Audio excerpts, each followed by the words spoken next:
మన లక్ష్మీ శ్రీనివాస జ్యువెలరీస్ వార్షికోత్సవ lucky draw offer. గెలుచుకోండి 1 కేజీ సిల్వర్ వస్తువులు. ఉద్యమ పార్టీగా అవతరించిన టీఆర్ఎస్ పార్టీ 25 వసంతాలు పూర్తి చేసుకుని రజతోత్సవ సభని జరుపుకుంటున్న నేపథ్యంలో మనతో పాటు సత్తుపల్లి మాజీ ఎమ్మెల్యే సండ్ర వెంకటవీరయ్య గారు ఉన్నారు. అక్కడ ఎట్లాంటి ఏర్పాట్లు జరుగుతున్నాయి, ఆ సభ ద్వారా ఏం చెప్పబోతున్నారు కేసీఆర్ అనే విషయాలను తెలుసుకునే ప్రయత్నం చేద్దాం. నమస్తే సార్. ఈ 25 వసంతాలు పూర్తి చేసుకున్న సందర్భంలో ప్రజల ముందుకి కేసీఆర్ రాబోతా ఉన్నారు. ఈ సభ ద్వారా ప్రజలకు ఏం చెప్పదలుచుకున్నారు సార్?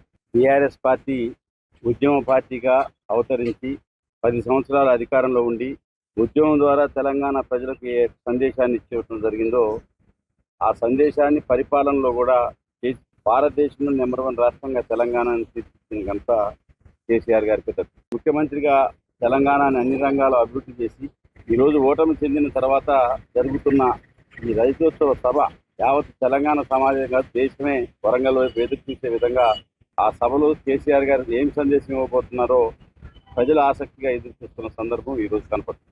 అంటే గత 10 ఏళ్లలో ఏమి చేయలేకపోయారు, మాటలు మాత్రమే చెప్పారు. ఇప్పుడు ఏం చేస్తారని చెప్పి కూడా కొంతమంది మాట్లాడుతూ ఉన్న పరిస్థితి కనిపిస్తుంది. దానిపై మీరు ఏం చెప్తారు?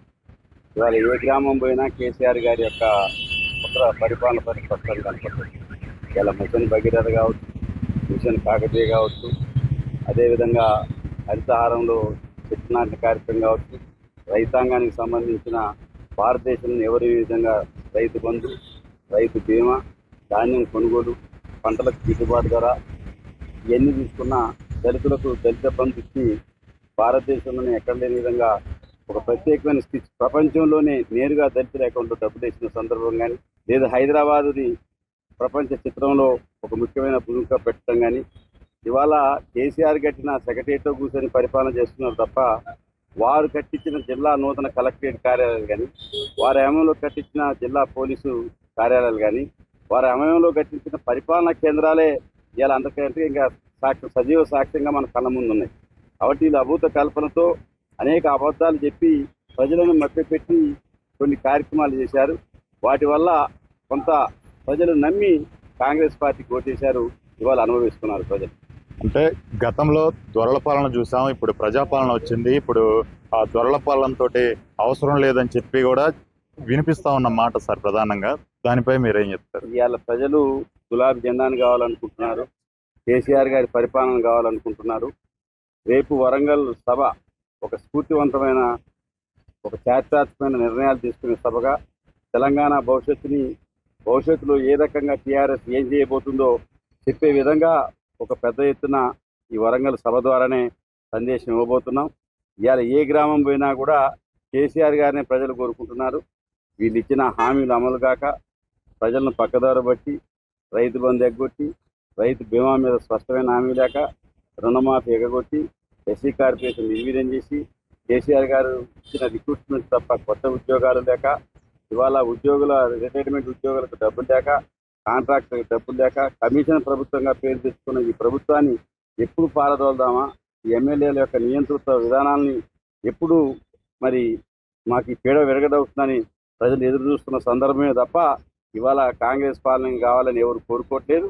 ఇవాళ ఏ గ్రామం పోయినా ఇవాళ ధాన్యం కొనుగోలు కేంద్రాన్ని పోతే కేసీఆర్ గారు గుర్తొస్తున్నారు, మిర్చి ధర పడిపోతే కేసీఆర్ గారు గుర్తొస్తున్నారు, ఇలా పత్తి ధర పడిపోతే కేసీఆర్ గారు గుర్తొస్తున్నారు.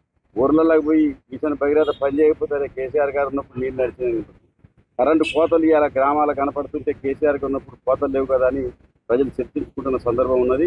కాబట్టి తప్పనిసరిగా కేసీఆర్ గారికి పూర్వ వైభవం టీఆర్ఎస్ పార్టీకి తీసుకొచ్చే విధంగా ప్రజలు సిద్ధంగా ఉన్నారు.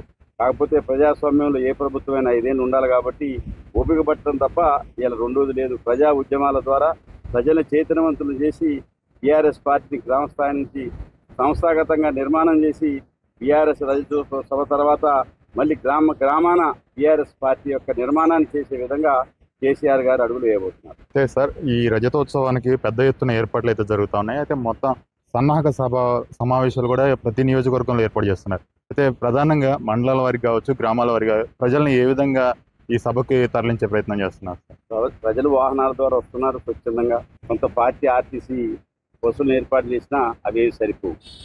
ఒక 30% మందికి కూడా ట్రాన్స్పోర్ట్ అయితే సరిపోవు.